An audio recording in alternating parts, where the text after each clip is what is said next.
Hello everyone, मैं सोनू शुक्ला आप सभी का बहुत बहुत स्वागत करता हूं अपने इस प्लेटफॉर्म पे। और आज हम पास्ट परफेक्ट टेंस पढ़ने वाले हैं, जो कि इंग्लिश में सेंटेंसेस का बहुत ही इंपॉर्टेंट पार्ट होता है। और इसके हेल्प से हम लोग देखेंगे कि किस तरह से हम लोग टेंसेस का यूज करते हैं, अपने कॉन्वर्सेशन में करते हैं। ये क्लास एकदम मास्टर क्लास होने वाली है। इसके बाद आपको कभी भी पास्ट परफेक्ट टेंस के लिए दूसरी क्लासेस कभी भी देखने की जरूरत नहीं पड़ेगी। इसका एकदम पूरा स्ट्रक्चर के साथ, एग्जाम्पल के साथ एक्सप्लेन करने वाले हैं। ठीक है, तो चलिए स्टार्ट करते हैं क्लासेस। सबसे पहले तो हम ये देखते हैं कि पास्ट परफेक्ट टेंस होता क्या है और यूज कहां होता है। तो हिंदी में हम लोग क्या बोलते हैं, पूर्ण भूतकाल बोलते हैं। तो जो पास्ट परफेक्ट टेंस का जो यूज होता है, उस क्रिया के लिए किया जाता है जो पहले पूर्ण हो चुकी है। दैट मीन्स कि ऐसे जो सेंटेंसेस है या ऐसे वाक्य हैं जो पहले ही कंप्लीट हो चुके हैं, उसके लिए हम लोग क्या यूज करते हैं, पास्ट परफेक्ट टेंस यूज करते हैं। ठीक है ना, उसके लिए हम लोग पास्ट परफेक्ट टेंस यूज करते हैं। जैसे एग्जांपल के लिए, मैं खाना खा चुका था। ठीक है ना, मैं खाना खा चुका था, ये क्या है, पहले ही क्रिया हो चुकी थी। मतलब कोई आया था या किसी ने मुझे खाने के लिए बोला था, मैं पहले ही खा चुका था, है ना। तो ये क्या होता है, जो पहले से काम पूरे हो चुके होते हैं उनको बताने के लिए हम लोग क्या यूज करते हैं, पास्ट परफेक्ट टेंस का यूज करते हैं। जैसे वह घर जा चुका था, मतलब मेरे वहां से पहुंचने से पहले ही वो घर जा चुका था, या जब मैं वहां पे पहुंचा तो वह घर जा चुका था, है ना। मतलब मेरे काम होने से पहले ही वो ये काम कर चुका था। ठीक है ना। दूसरा, या किसी तय या निर्दिष्ट समय से पहले पूर्ण हो चुके कार्य को व्यक्त करने के लिए भी पास्ट परफेक्ट टेंस का यूज किया जाता है। जैसे जब मैं स्टेशन पहुंचा तब ट्रेन जा चुकी थी, है ना। मतलब मेरे, या इसको ऐसे बोल सकते हैं, मेरे स्टेशन पहुंचने से पहले ही ट्रेन जा चुकी थी, मेरे एक काम होने से पहले ही दूसरा काम हो चुका था। इसको ये बताने के लिए भी कई बार इसका यूज कर, कई बार नहीं, मतलब मेनली इसी का यूज करते हैं। ठीक है ना। बारिश शुरू होने से पहले हम घर पहुंच चुके थे, मतलब जो बारिश शुरू हुई उससे पहले ही एक काम हो चुका था। ठीक है, तो ये सबसे इंपॉर्टेंट है पहचानना कि इसका यूज कहां होता है। तो पहला हमने देखा कि ऐसे कामों के लिए जो पहले काम हो चुका है उसके लिए हम लोग पास्ट परफेक्ट टेंस का यूज करते हैं, और दूसरा हम पास्ट परफेक्ट टेंस का यूज वहां करते हैं जहां पे कोई काम पहले से हो चुका हो और दूसरा काम हो रहा हो। तो ऐसी जगह के लिए भी हम पास्ट परफेक्ट टेंस का यूज करते हैं। ठीक है, चलिए नेक्स्ट है।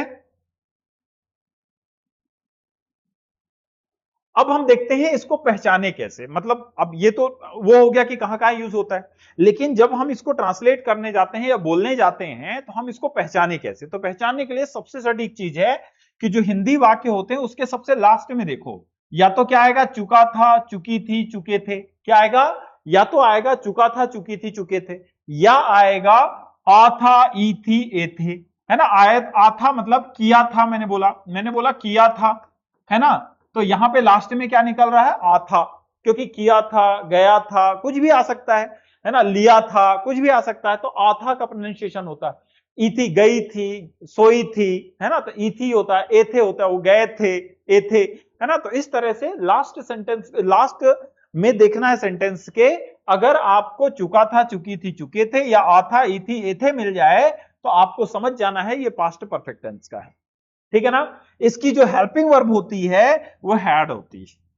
हेल्पिंग वर्ब क्या होती है, हैड होती है। एक ही हेल्पिंग वर्ब होती है इसकी, और इसके साथ हमेशा मेन वर्ब की थर्ड फॉर्म का यूज किया जाता है। इसके साथ हमेशा मेन वर्ब की थर्ड फॉर्म का यूज किया जाता है। क्या बोला मैंने, इसके साथ हमेशा मेन वर्ब की थर्ड फॉर्म का यूज किया जाता है। ठीक है, ठीक। जैसे एग्जांपल के लिए, राम अपना काम पूरा कर चुका था, ये यहां पे आया ना, चुका था, है ना। फिर किया था, आ गया, उसने मुझे फोन किया था, है ना। अब यहां पे देखो, मैं उसे पहले ही बता चुका था, यहां पे चुका था फिर से आ गया, है ना। तो सेंटेंस के लास्ट में एकदम देखना है। अगर आपको इनमें से कोई सा भी एक वो मिल जाए, वर्ड मिल जाए, तो आपको समझ जाना है पास्ट परफेक्ट टेंस का है। तो बहुत आसान पहचान है। इसके हेल्पिंग वर्ब क्या होती है, हैड होती है, और हेड के साथ हमेशा वर्ब की थर्ड फॉर्म लगती है, या पास्ट परफेक्ट टेंस के साथ हमेशा वर्ब की थर्ड फॉर्म का ही यूज किया जाता है। ठीक है, ठीक। चलिए अब आगे देखते हैं, इसमें कितने टाइप के सेंटेंसेस बनते हैं। Just a minute.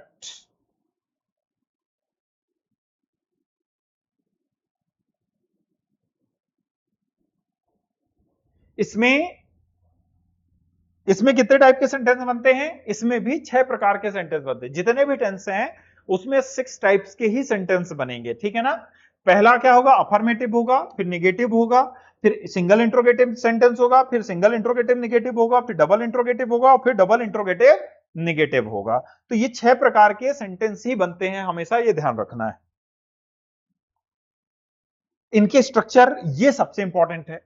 तो अफर्मेटिव का स्ट्रक्चर क्या होता है? अफर्मेटिव का स्ट्रक्चर होता है सबसे पहले सब्जेक्ट आएगा, फिर हेल्पिंग वर्ब हेड आएगी, क्योंकि इसकी हेल्पिंग वर्ब फिक्स है हेड, इसलिए हमेशा हेड ही आएगी। फिर मेन वर्ब की हमेशा थर्ड फॉर्म ही आएगी, मेन वर्ब की क्या आएगी? हमेशा थर्ड फॉर्म आएगी।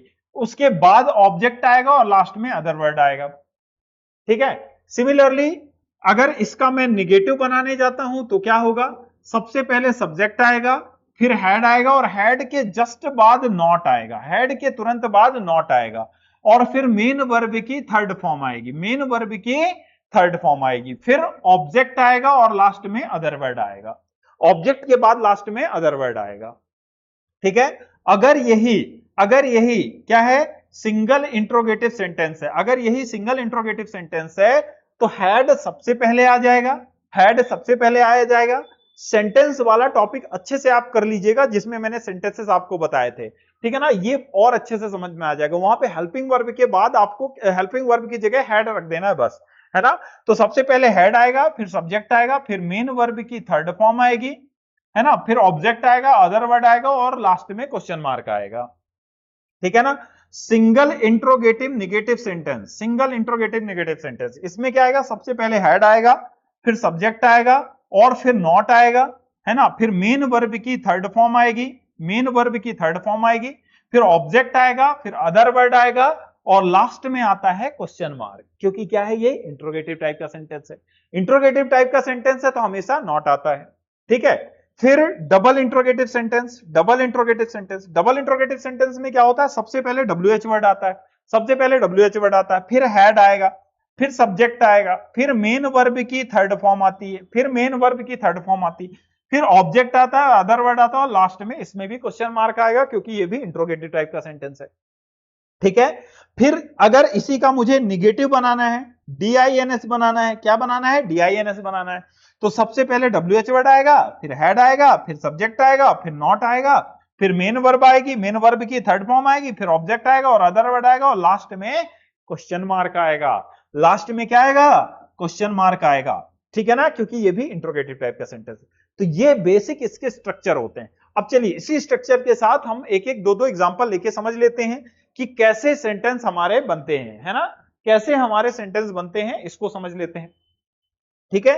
तो चलिए देखते हैं, एक दो एग्जांपल लेके समझ लेते हैं, बहुत होगा, है ना। सबसे पहले सब्जेक्ट होगा, फिर हेड होगा, फिर मेन वर्ब की थर्ड फॉर्म होगी, फिर ऑब्जेक्ट होगा और फिर अदर वर्ड होगा। चलिए इसको ट्रांसलेट करते हैं। उसने किताब पढ़ ली थी, उसने किताब पढ़ ली थी, है ना। उसने का मतलब सी, है ना, सी या ही कुछ भी ले सकते हो, मैं सी ले रहा हूं। तो सबसे पहले क्या आएगा? सी, ठीक है ना। फिर उसके बाद हेड आएगा, तो ये हेड लगा दिया, हेल्पिंग वर्ब। फिर मेन वर्ब की थर्ड फॉर्म, पढ़ने को क्या बोलते हैं? रीड, रीड, रेड, रीड, है ना, इसकी तीनों फॉर्म सेम होती है। तो क्या आ जाएगा? She had read, she have read, she had read. Object क्या पढ़ ली थी? किताब, तो the book, she had read the book, she had read the book. क्या आ जाएगा? सिंपल सा, she had read the book, ठीक है। अब मैं सुबह पत्र लिख चुका था, मैं सुबह पत्र लिख चुका था, तो आई हैड, आई हैड, है ना, आई हैड, है ना। राइट, लिखने को क्या बोलते हैं?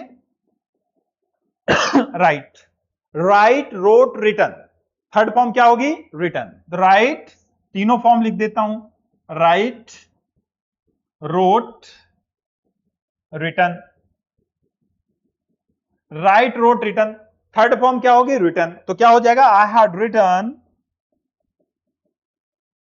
आई हैड रिटन, क्या होगा? I had written the letter, I had written the letter, I had written the letter in the morning, in the morning, I had written the letter in the morning. I had written the letter in the morning. I had written the letter in the morning. ठीक है ना, इस तरह से ये sentences बनते हैं। अब इन्हीं का अगर हमें निगेटिव बनाना है, अगर हमें इनका निगेटिव बनाना है तो क्या करना होगा, निगेटिव में जो हमारी हेल्पिंग वर्ब होती है हैड, उसके बाद नॉट आ जाएगा, बाकी सेम टू सेम रहेगा, हमेशा वर्ब की थर्ड फॉर्म आएगी। देख लेते हैं, उसने किताब नहीं पढ़ी थी, उसने किताब नहीं पढ़ी थी। अब बोलोगे सर उसमें पढ़ ली थी था, इसमें पढ़ी थी आ गया, है ना, वो केवल सेंटेंस को सही से, अगर मैं इसको बनाऊंगा उसने किताब नहीं पढ़ ली थी तो अजीब लग रहा है, तो उसको थोड़ी से परफेक्ट सेंटेंस कर दिया, सेंस वही है, ठीक है ना। तो क्या आएगा इसमें, क्या आएगा, सबसे पहले सब्जेक्ट, तो सब्जेक्ट पिछली बार भी सी यूज किया था तो अब भी सी यूज करेंगे।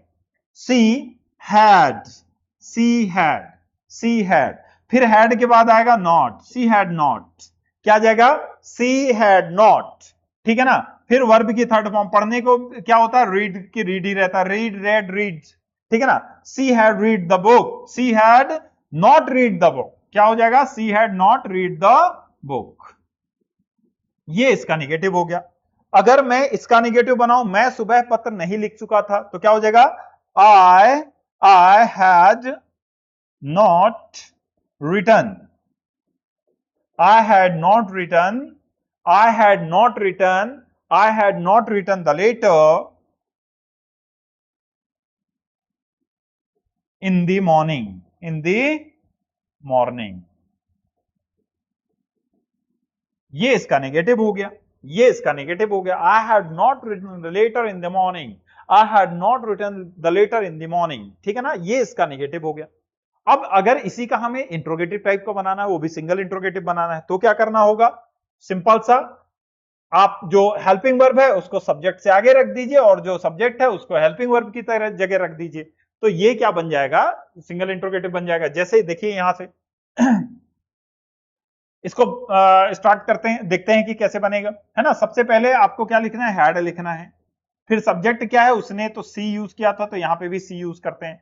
Had she read, had she read the book, had she read the book, है ना, क्या उसने किताब पढ़ ली थी, क्या उसने किताब पढ़ ली थी, अगर पढ़ ली होगी तो बोलेगा यस, नहीं पढ़ी होगी तो बोलेगा नो, ठीक है ना। अब अगर इसका मुझे निगेटिव बनाना है तो क्या आएगा, तो इसमें भी सबसे पहले हैड आएगा, है ना। याद रखिएगा यहां पे क्या वर्ड के लिए व्हाट नहीं लगाना है, ठीक है ना, क्या नहीं लगाना है, व्हाट नहीं लगाना है, क्या के लिए क्या लगा, ये हेल्पिंग वर्ब जो होती है सेंटेंस, ये वही क्या का प्रोनाउंसिएशन कर देती।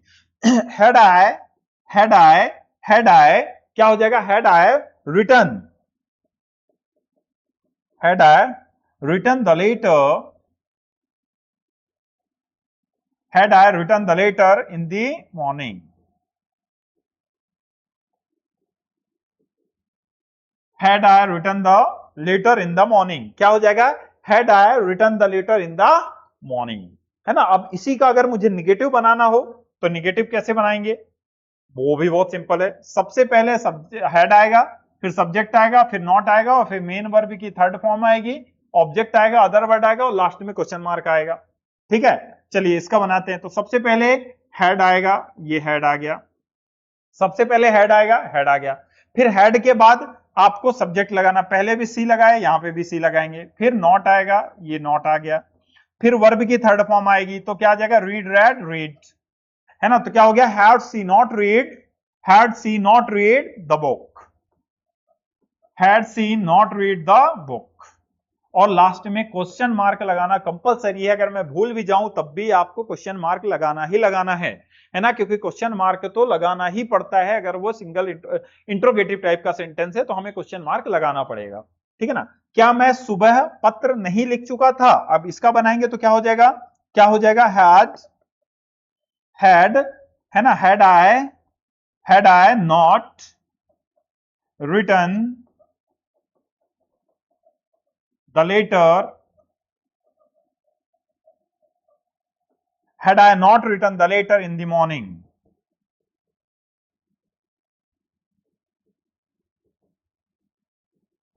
had I not written the letter in the morning, had I not written the letter in the morning, had I not written the letter in the morning, ये इसका सिंगल इंट्रोगेटिव बन गया। अच्छा, अब अगर इसी का डबल इंट्रोगेटिव बनाना है तो कैसे बनाएंगे, है ना, ये भी देख लेते हैं।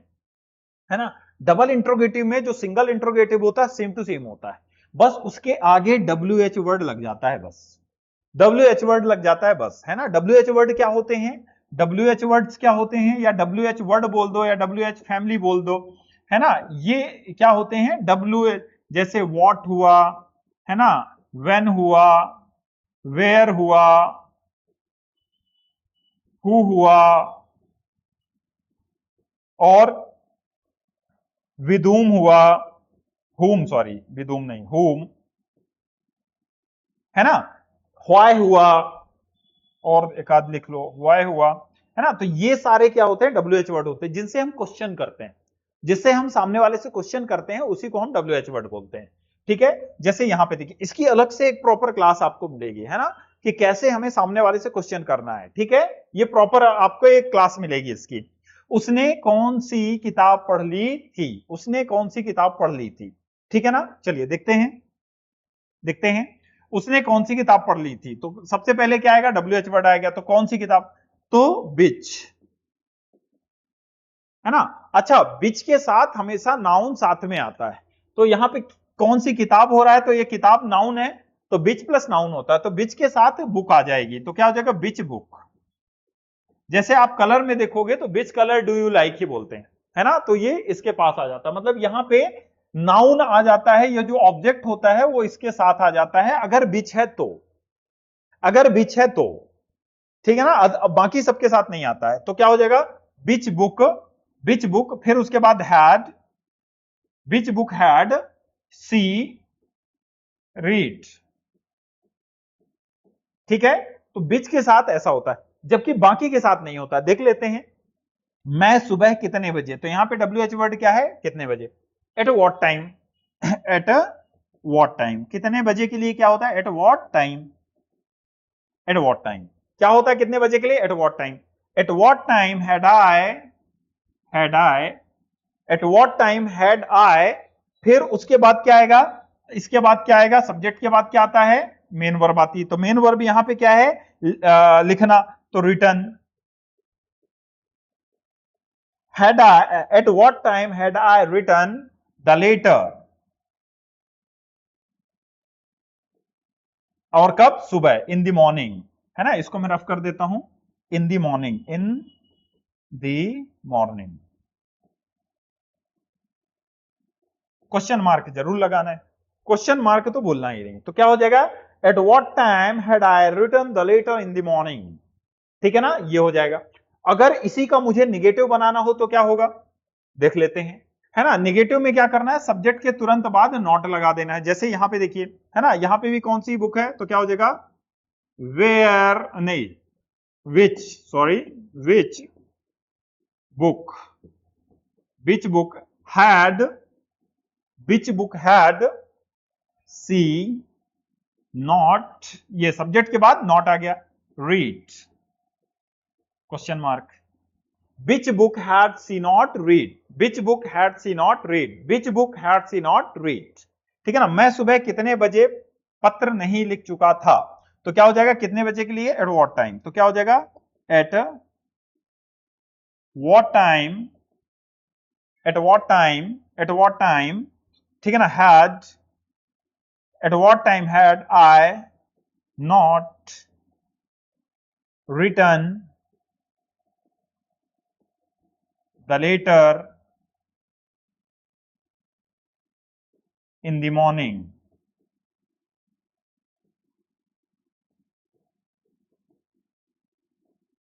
इन द मॉर्निंग, है ना, तो क्या हो गया, at what time had I not return the letter in the morning, क्या हो गया, at what time had I not return the letter in the morning. ठीक है ना, इस तरह से इसके सेंटेंसेस बनते हैं, है ना।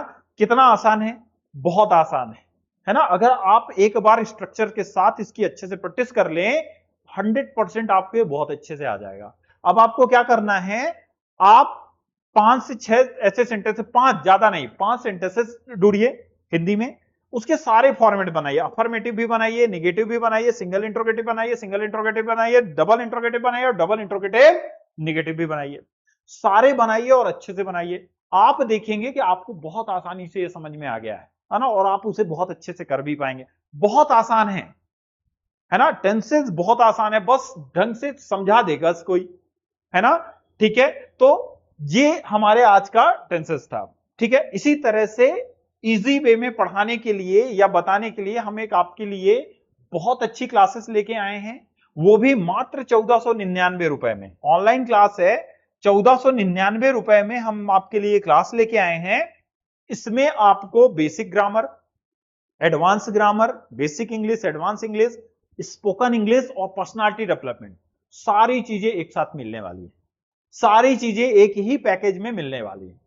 ठीक है ना। और ये ऑनलाइन मोड पे रहेगी और 1 साल की वैलिडिटी के साथ रहेगी। रोज शाम में 7 से 8 बजे तक ये लाइव क्लास होती है और उसके बाद आप उसी को रिकॉर्डेड फॉर्मेट में देख सकते हैं। जो रिकॉर्डेड फॉर्मेट है, आप 1 साल तक चाहे जितनी बार देखना चाहें देख सकते हैं, 1 बार, 2 बार, 3 बार, 4 बार। हालांकि आपको 1 बार 2 बार से ज्यादा देखने की जरूरत ही नहीं पड़ेगी, क्योंकि इतने शानदार तरीके से हर कॉन्सेप्ट को इसमें बताए गए हैं इस कोर्स में कि आप 1 बार में ही समझ जाते हैं, तो दोबारा देखने की जरूरत ही नहीं पड़ेगी आपको, है ना। फिर भी उसमें आपको 1 साल तक की एक्सेस है, आप चाहे जितनी बार आप उसको देख सकते हैं।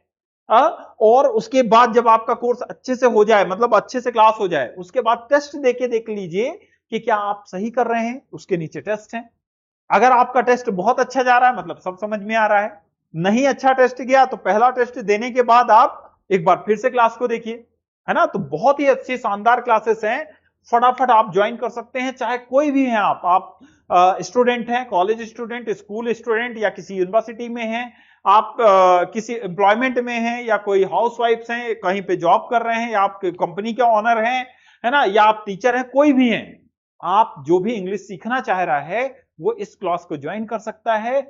बहुत ही शानदार तरीके से बताया गया है, 1 साल की वैलिडिटी के साथ है और मात्र 1499 रुपए में। 1499 में आज क्या ही आता है ना। हमने इसलिए ये बैच लॉन्च करी है मात्र 1499, वो भी लाइव क्लासेस के साथ। 2-2, 2,500 हजार में जो हमारे दूसरे कोचिंग इंस्टीट्यूट्स हैं, 2-2, 2,500 हजार, 3-3 हजार में केवल रिकॉर्डेड क्लासेस दे रहे हैं, वो भी केवल स्पोकन दे रहे हैं या तो ग्रामर दे रहे हैं। हमने पूरा एक कॉम्बिनेशन दिया है। ठीक है, तो आज ही ज्वाइन करिए और अपनी इंग्लिश को प्रो लेवल तक ले जाइए और अपने जो स्टेटस है उसको भी प्रो लेवल तक ले जाइए।